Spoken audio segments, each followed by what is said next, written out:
Ichigo awakens by Talach, chapter 68.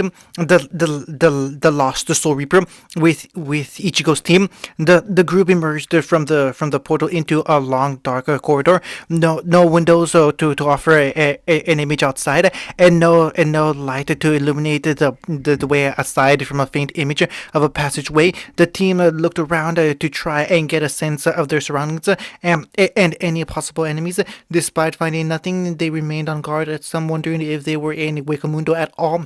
Orihime made her way to one of the walls and placed her hand upon it. One of her rings shining a deep amber glow that resonated throughout the corridor.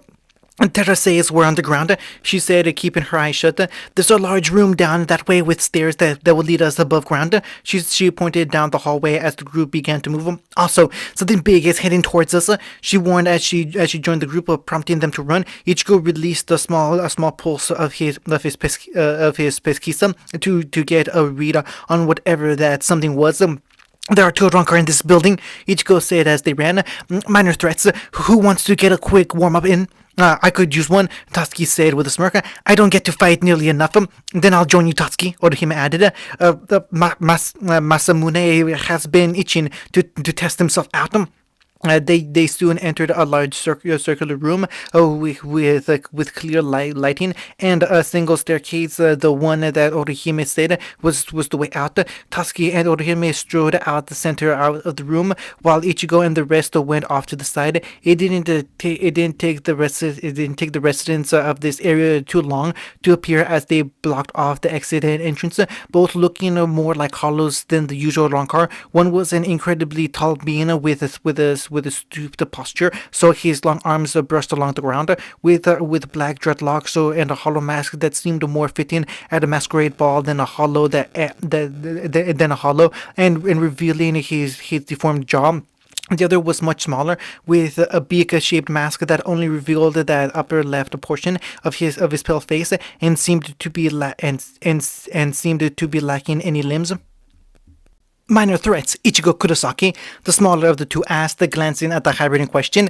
That's truly insulting, and this is unforgivable. He turned his attention back to the girls in the center of the room. Orihime Inoue and Tatsuki Arisawa, regarded as the weakest combatants of your group. Orihime glared at the Rancor while Tatsuki faced the other. Oh yes, Lord Aizen gave us all information on the members of your team, though those three extras are rather unknown. It's no matter. He brought out four spindly gray arms with 5 fingers each. Our duty is to keep you here. Let's go, Demora. He yelled as he began to shoot bolts of energy from his fire tips, while the now named Demora raised his fist. Right, a slinger, he shouted, only for his fist, and a slinger's bullets to be stopped by 2 orange barriers, both gasping in surprise. It's true, I'm not one for fighting, Orihime said while holding her arms out to direct her spirits to form their shields, pointing upwards with a finger to complete her arrangement, with Tatsuki jumping off the barriers.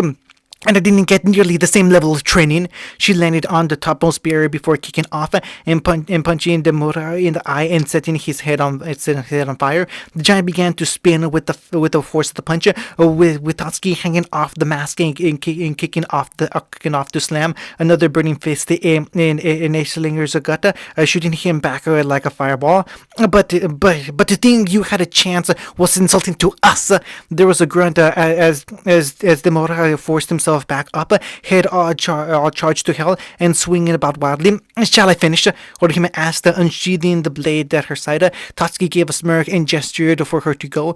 Dashing forward, her defensive barrier offering her an incline, she rushed to Demura's head and swung the katana down and cleaved his head in twine. She dropped back to the floor as the deformed Rankar's head began to bleed and his body went limp. She turned to see Tatsuki giving her a thumbs up and Eislinger wrapping his arms around her. Don't move, he roared, coughing up blood and his clothes in tatters.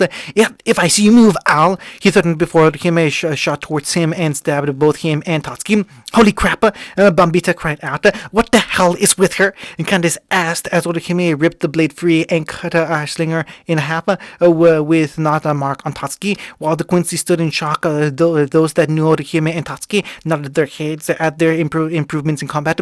Good job out there, girls. girls, Ichigo told them as the group joined up. Is that Muramasa's new form? Yep, the exorcist cheered, made to solely cut my enemies. Anything else, then it'll just phase through. Now that they got an explanation, the Vanderreich demanded answers. But did you know that was going to happen? Basby asked, still reeling from what he saw. For all the possibilities in the world of the spirits, it turned out some things could still surprise him. Not at all. I just knew him would never harm me. Tatsuki said, showcasing her trust in her allies. Something of a foreign concept to the Vanderreich. Their celebrations were short lived as the building began to crumble. Of course, self-destruct features, Ichigo said as everyone groaned. Run! He shouted, prompting them all to head for the staircase and into the world above. The shaking and tripped Orihime, which prompted Tatsuki to use Flash Step to help her, just as a bunch of larger debris began to fall on top of them. Before the stones got too close to them, a bunch of small balls of reishi sank into the debris, causing them to explode into smaller, harmless fragments. Get moving, girls! Bambi yelled as they ascended up the stairs and out of the collapsing death trap. Las Noches meeting room. The alarm rang out through the hollow palace of Los Noches, calling all the Rancor inside to attention. The 10 Rancor that made up Aizen's illustrious espada gathered to a single place, while the rest of the Rancor were given a message from Aizen by the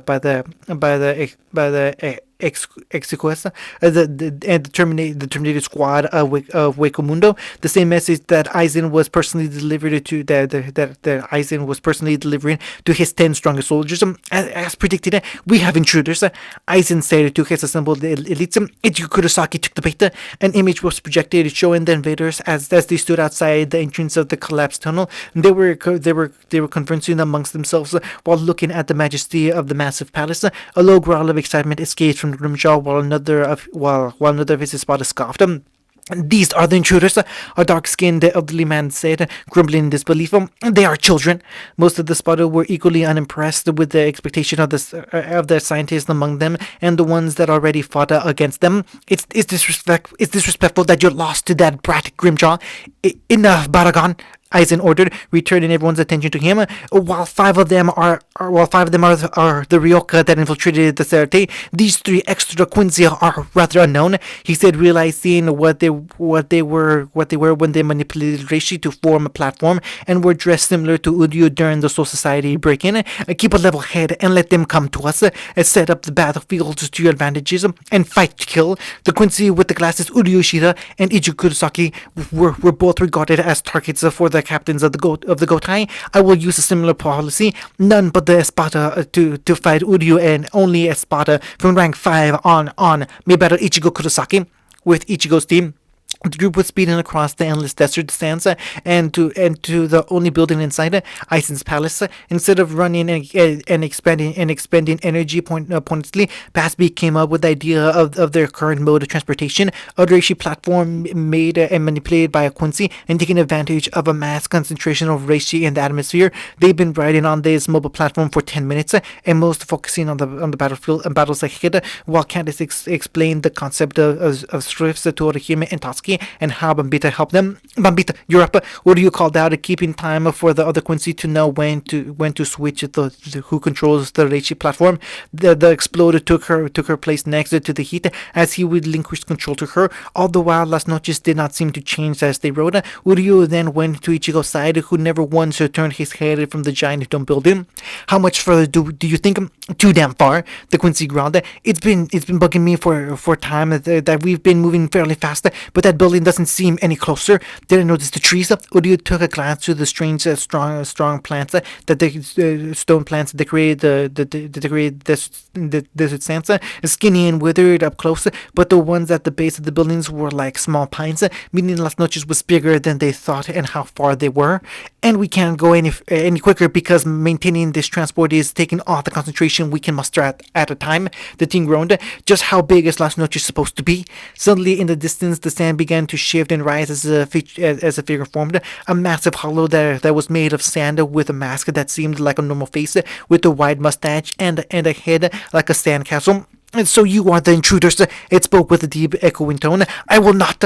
The top half of its body was blown apart suddenly with Ichigo smoking fist as the only indicator of what happened. Before anything else could happen, and giant hands began to sprout from all around them. It's pointless, the hollow said as he reformed him. I am a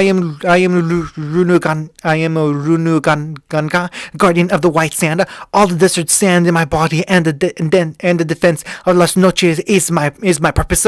Bambita made them swerve and twist to avoid all the slamming palms of Runuganka. If any of you get any bright ideas to fight him, use them. She yelled as she nearly dodged any palm in the palm with the ground giving way to a massive antling pit. And now we're screwed if we lose the platform. Fantastic! She groaned as she lifted them skyward and above the reaches of the sand. Rukia, think you can freeze him? Ichigo asked as Runuganga created multiple tornadoes of sand. I can try, she said as she got to the edge and drew her circle. Some no mai Sukishiro, she said, and created a massive pillar of ice, leaving Las Noches untouched. That should do it, she sighed as the desert calmed. After a small debate, it was decided that they'd bust through the wall instead of through the ceiling, especially since Bambita gained a throbbing headache, and the test shot revealed the dome was shielded. Candice took over the transport and brought them to the ground and to the wall of the palace. Finally, Las Noches, the hybrid smirked as the rest of the group readied for combat until Ichigo heard something. Until Ichigo heard something off. Rukia, did you freeze the sand under the circle as well? He asked before they dropped into the sudden sinkhole. A forest of Menos. Can you feel that? A woman asked her twin, two sisters looking off into the distance, sensing a disturbance in the air. Either something big fell in, or a lot of somethings. I'd say a lot of somethings. The other sister said, sensing the individuals that made up the group, and it seems like they're being thrown. Must have pissed off Runaganka, something fearsome. Some of those seem a bit familiar, don't you think? The first asked the man with the gazelle skull mask. With the gazelle skull mask began to move. What is it, Ashido? We're going to check it out. Ashido said to the two. Let's go, Yang and Yang. He ordered. As they departed. Right. The sister Rankar returned, following their savior with Ichigo's group. Okay, we got dragged into the sand, thrown away from Las Noches. If our fall is of any indication, thousands of feet away from the surface and stuck in the middle of nowhere. Uryu groaned as everyone pulled themselves to the feet. Can anyone give any good news? We're still together if that counts for anything, Basby said as Candice was having a near psychotic break. The teen sighed and resigned himself to count their blessings. Ichigo had a mental conversation with his Sanpakto. Okay, according to Sanketsu, we're in the forest of Menos, the hybrid said as he gained most everyone's attention. Rahime was helping Candice fix her look. Apparently, when one of us consumes a hollow, we get a portion of their memories. Instead of questioning the possibility of that, I'm just happy to get some answers. Do any of them include a way out of here? Bambi asked she and the rest brushed the sand off of their bodies. Most of you just clawed their way through the sand and onto the surface, but that was before Aizen set up shop here. Ichigo responded, sensing three new presences coming towards them. We might need to find an intelligent hollow and ask a few questions, or get ready for our new quest. That got the other's attention as he looked in the same direction as Ichigo, sensing the three stronger Reishi signatures as well as the swell of hollows coming.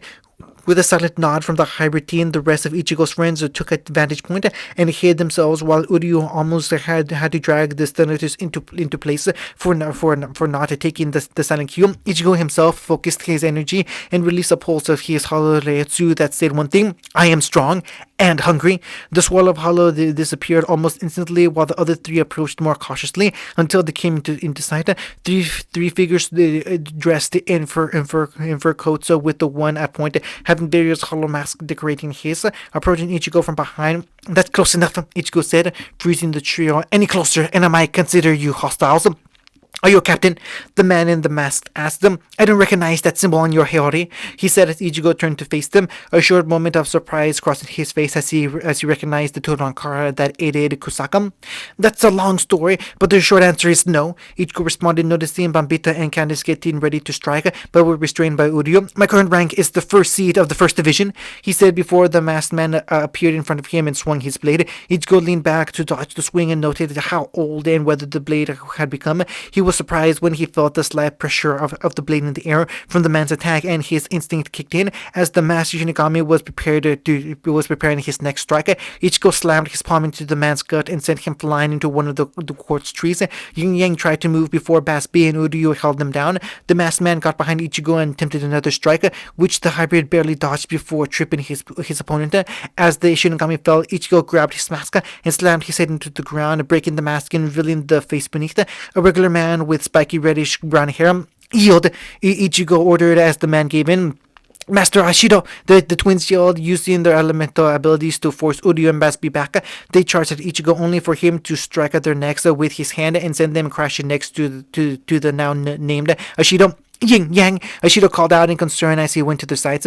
When he confirmed that they'd recover, he turned his attention to Ichigo. You're strong for a non-seated officer, the hybrid said as the rest of the group appeared, surrounding the Soul Reaper and the Rancor. What's your story? Seeing no other way, Ashido told his tale. A few centuries back, myself and a team of Soul Reapers were sent to repel some hollows that appeared in the Soul Society. When they began to retreat, we followed them straight into this nest of hollows. My allies fought to their dying breaths until I became the last one of my team, staying here to fight and kill as many hollows as I could in the hopes that it would lessen the damage to the world of the living. The Soul Reapers looked Ichigo in the eyes. I'd ask if I was at all successful in that goal, but these two told me about Aizen and his army. And yet, you kept them with you, Ichigo noted as the twins woke. They're hollows, yet you've kept them alive with you. Why? Maybe I was tired of being alone. Ashido guessed, unsure of the answer himself. I know they're still hollows, but they chose to be my companions after I saved them at their weakest. The girls pushed themselves to their feet and stood at their savior's side. Hollows on their own are dangerous creatures driven by the instincts to feed. It's something I felt all too close to become myself on many occasions. But as an Rancor, he felt the statement hang as he faced the hybrid. It may be treasonous, but I see a potential here to do some good. Al, save it, Ashido. The Captain Commander has already considered it. He interrupted, surprising Ashido, the twins, and the senators. There's another threat coming, and the idea of a Rancor allies were brought up to help in the coming battle. You might not be doing much good here in Wakamundo, but maybe you can back into society. The trio of survivors thought for a moment. Even if we wanted to, they've been unable to maintain a portal out of here for us to escape. Ashido said, prompting Ichigo to flick his wrist and open a garganta, shocking the Soul Reaper.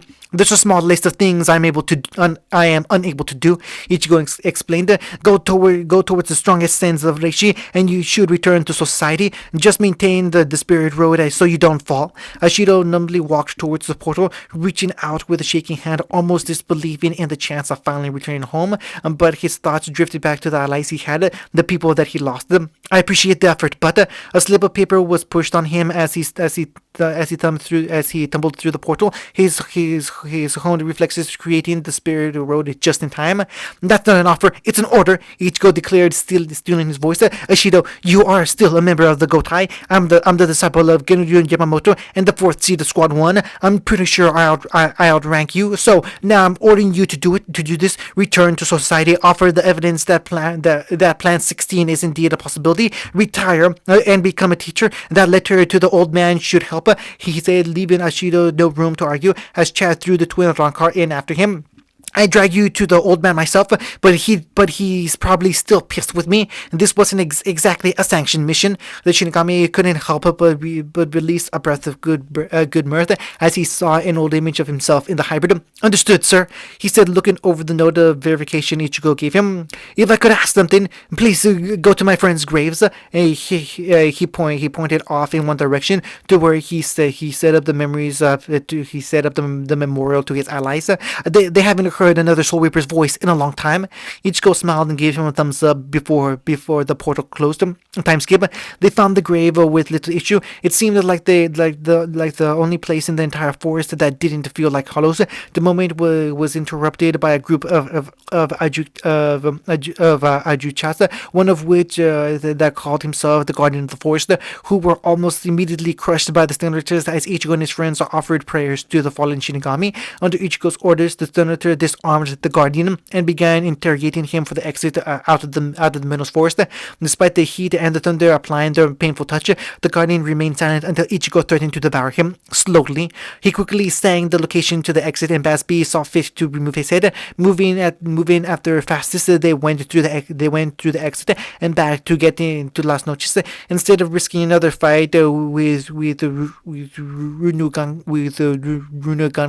Rukia created more towers of ice with Basby melted, and Rukia froze again. The result turned the shifting sands into a solid foundation, and their path into Las Noches was unbarred. The palace of Hollows was now invaded by Ichigo and his allies. Something all the occupants of Las Noches felt. Illustrated guide to Soul Reapers. Change of clothes? Absolutely not. Karin yelled, bashing a tiki masked Rankar with a large spiked metal club. There is no way I'm wearing any Rankar clothes, she said before hitting another Rankar with blonde hair and an insect-like mask. I'm not wearing the clothes of the enemy. Karin Kurosaki. The tomboy flinched before turning to see her sister, already in a modest set of Rankar robes, shooting an angry pout at her sister. You have been wearing these clothes since yesterday. They're dirty and you reek of sweat. Go take a bath and get changed, she said, pointing out the door. Karin glared back as the Rankar cowered behind Yuzu before relenting. Fine, but I want her clothes clean before Ichi rescues us, she said, dropping the club. Where is Neliel anyway? Still playing with the bubbles in the bath. The twins sighed at the absurdity of their host's situation. Noritora makes a mistake.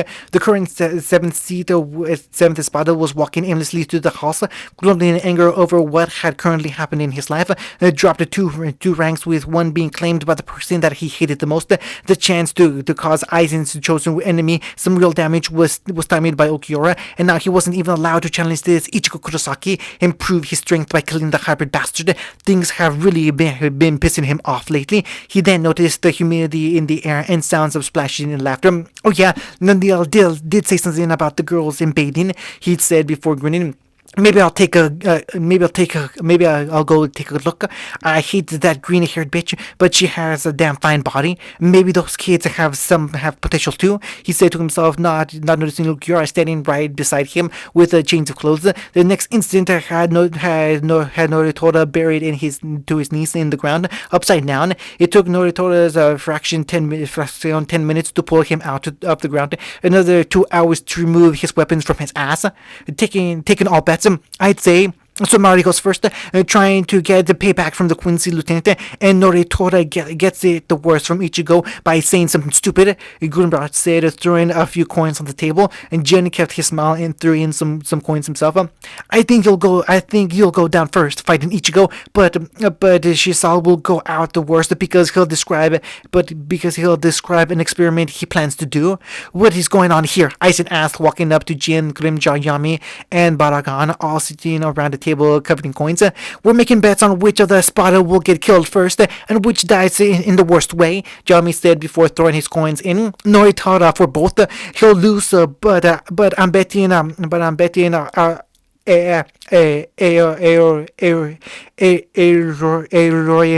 eats him for power before anyone else kicks it.